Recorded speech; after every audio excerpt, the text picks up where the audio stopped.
CVR ఓం channel ప్రేక్షకులకు నమస్కారం. ధర్మ సందేహాల కార్యక్రమానికి స్వాగతం. కార్తీక మాసం పవిత్రమైన మాసం. పావన నది స్నానాలతో, తీర్థయాత్రలతో, శివదామోదర ప్రత్యేక పూజలతో ఊరు వాడ భక్తి పారవస్యంతో మోక్ష మార్గంలో తరిస్తుంటారు. ముఖ్యంగా హరిహరుల క్షేత్రాలు భక్తజన సంద్రంతో అలరవుతాయి. ఈ కార్తీక మాసం అనేది పర్వదినాల శుభ సమయంలో ఆచరించవలసిన పూజ నియమాలు కావచ్చు, విధి విధానాలు కావచ్చు, వ్రత విధుల గురించి తెలియజేసేందుకు ఈరోజు మనతో పాటు ఉన్నారు ప్రముఖ ఆధ్యాత్మికవేత్త శ్రీమాన్ రొంపిచర్ల యోగానంద లక్ష్మీ నరసింహాచార్యులు ఉన్నారు. వారిని అడిగి అనేక విషయాలు అయితే తెలుసుకుందాం. వారి ద్వారా మరెన్నో విషయాలు అయితే తెలుసుకునే ప్రయత్నం చేద్దాం. గురుగారు నమస్కారం. గురుగారు ముఖ్యంగా మనం చూసుకున్నట్లయితే కార్తీక మాసంలో స్నానాలు ఆచమనీయానికి గొప్పది అనుకుంటా అన్నారు కదా. మరి ఈ నేపథ్యంలో మనం చూసుకున్నట్లయితే ముఖ్యంగా పాత్రగా స్నానం అనేది ఎందుకు ముఖ్యమైనది అని చెప్పి పురాణాలు చెప్తున్నాయి అని చెప్పవచ్చు. ఏంటమ్మా ఏ స్నానం అది? కార్తీక మాసంలో ప్రాతః స్నానం. ప్రాతః స్నానం. అయితే స్నానం అనేటువంటిది ప్రాతః సమయంలో ఎప్పుడు చేసినా అది విశేషమే. అయితే ఈ కార్తీక మాసంలో ప్రాతస్నానం అని అంటే వర్షాకాలం కాబట్టి ఇది అడవుల్లో నుంచో ఎక్కడెక్కడో పర్వతాల్లో నుంచి అడవుల్లో నుంచి ఆ యొక్క జలం అనేటువంటిది వర్షం పడ్డటువంటి జలం కిందికి వస్తుంది, భూప్రాంతానికి వస్తుంది. కాబట్టి వచ్చే సమయంలో ఈ వర్షాకాలంలో పడ్డటువంటి నీటి వల్ల ఈ పరాణగరేణులుగా ఉన్నటువంటి యొక్క ఈ వృక్షాల యొక్క విత్తనాలు అక్కడ పడి మొలకెత్తి అవి పెద్దవి అవుతాయి. పెద్దవైన తర్వాత వాటి మొదల్లోంచి ఈ వర్షం నీరు రావడం చేత కొన్ని ఔషధీ గుణాలు కలిగినటువంటి యొక్క చెట్లు మొక్కలు ఉంటాయి.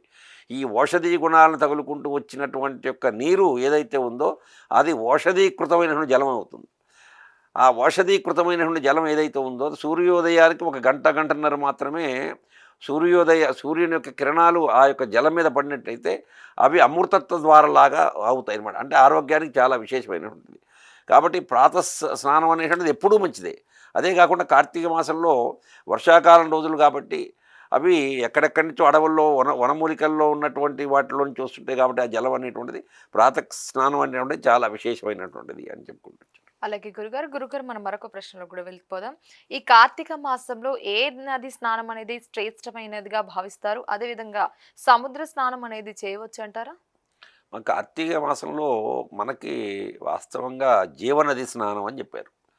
ఈ జీవనది స్నానం కూడాను దీంట్లో అంతరార్థం ఒకటి ఉంది. ఈ భాద్రపదం ఆశ్వీజం ఈ 2 నెలలు కూడాను స్త్రీలకు ఎలా రజోదోషం ఉంటుందో నదులకు కూడా రజోదోషం ఉంటుంది అనమాట. అంటే ఈ 2 నెలలు కూడా నదిలో స్నానం చేయకూడదన్నారు. అయితే ఆ నది అంటే ఎంత ఉండాలి ప్రమాణం అనుకుంటూ చెప్పుకుంటూ వచ్చారు. కనీసం 1000-2000 ధనస్సుల యొక్క ప్రమాణం అంటే బారు ఉన్నటువంటిదైతే అది నది కిందికి వస్తుంది, అంతకంటే ఎక్కువగా ఉన్నటువంటిది అని. కాబట్టి గంగా యమున సరస్వతి అనేటువంటిది రజోదోషం లేనటువంటి నదులు. ఆ నదుల్లో స్నానం చేయొచ్చు. మనం ఎక్కడ జన్మించినటువంటి దగ్గరలో ఏ జీవనది అయితే ఉందో అక్కడ స్నానం చేయొచ్చు. అదే కాకుండా ఉత్తమోత్తమైనటువంటి కార్తీక మాసం అనే విశేషం చెబుతాం. కానీ మాఘమాసంలో గంగా స్నానం చెప్పాడు విశేషంగా. మనం కార్తీక మాసంలో గంగా స్నానం చేసినప్పటికీ కూడాను మాఘమాసంలో ఖచ్చితంగా గంగా స్నానం అనేటువంటి చాలా విశేషంగా చెప్పుకుంటూ వచ్చారు. అయితే ఈ గంగా నది నదుల్లో కూడా చాలా విశేషమైనటువంటిది, విశిష్టత కలిగినటువంటిది, పవిత్రత కలిగినటువంటిది గంగా నది. కాబట్టి ఈ కార్తీక మాసంలో అందరూ కూడాను గంగా స్నానం చాలా విశేషం మిగతా రోజులన్నిటికన్నా కూడాను. అయినప్పటికీ అందరికీ ఈ వెళ్ళి స్నానం చేయడానికి కుదరదు. కాబట్టి వారు జన్మించినటువంటి ఒక ప్రదేశంలో ఏదైతే ఉందో ఆ ప్రదేశంలో దగ్గరలో ఉన్నటువంటి ఒక జీవనదికి వెళ్ళి స్నానం చేయటం అనేటువంటి ముఖ్యం. ఏదైనా నదీ స్నానం అనేటువంటి ప్రాముఖ్యత ఈ కార్తీక మాసంలో. అలాగే గురుగారు మనం మరొక ప్రశ్నలకు కూడా వెళ్ళిపోదాం. ఈ కార్తీక మాసంలో మీరు అన్నట్లుగా అన్ని దానాలకెల్లా దీపదానం గొప్పది అని చెప్పారు కదా. అదే విధంగా వృక్షదానం అనేది ఎందుకు శ్రేష్టమని తెలియజేశారు? అదే విధంగా తులసి మొక్కలు పంచటం అనేది పుణ్యం అంటారా? ఈ కార్తీక మాసంలో క్షీరాబ్ది ద్వాదశి అని చెబుతారు. అంటే క్షీరాబ్ది ద్వాదశి ఈ కృష్ణ భగవానుడు అంటే విష్ణుమూర్తి రూపంలో ఉన్న కృష్ణ భగవానుడికి తులసీదేవికి ఇద్దరికి కూడా వివాహం చేస్తారు.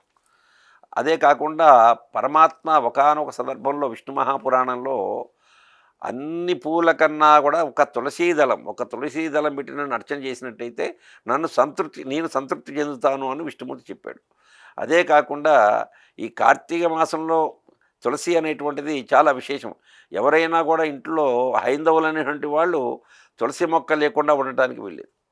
తులసి మొక్క పెంచుకోవాలి మన యొక్క సౌకర్యాన్ని బట్టి. ఇప్పుడున్నటువంటి అపార్ట్మెంట్లు లేపోతే ఇవో విల్లాలు ఇలాంటివి ఉన్నటువంటి చోట కొన్ని కొన్ని చోట్ల వాళ్ళకి సాధ్యపడటం లేదు.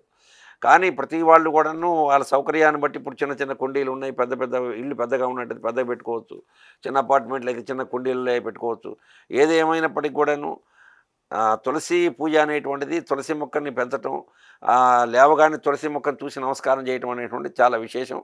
అందున ఈ కార్తీక మాసంలో తులసి యొక్క మొక్కల్ని గనక ఇచ్చినట్లయితే ఎవరికైనా కూడాను వాళ్ళు తులసి పూజ చేసుకుంటారు కాబట్టి, ఈ ఒకళ్ళకి తులసి పూజ చేసుకోవటానికి అవకాశం లేనటువంటి వారికి ఈ మొక్క ఇవ్వటం వలన వాళ్ళు పూజ చేసుకోవడానికి కలిగేటువంటి యొక్క సౌకర్యాన్ని మీరు కల్పించిన వాళ్ళు అవుతారు. కాబట్టి తులసి మొక్క పంచటము విశేషమే. తులసి పూజ చేయటం అనేటువంటిది కూడా చాలా విశేషమే. తులసి పూజ అనేటువంటిది ప్రప్రదమైనటువంటి హైందవ ధర్మము అది.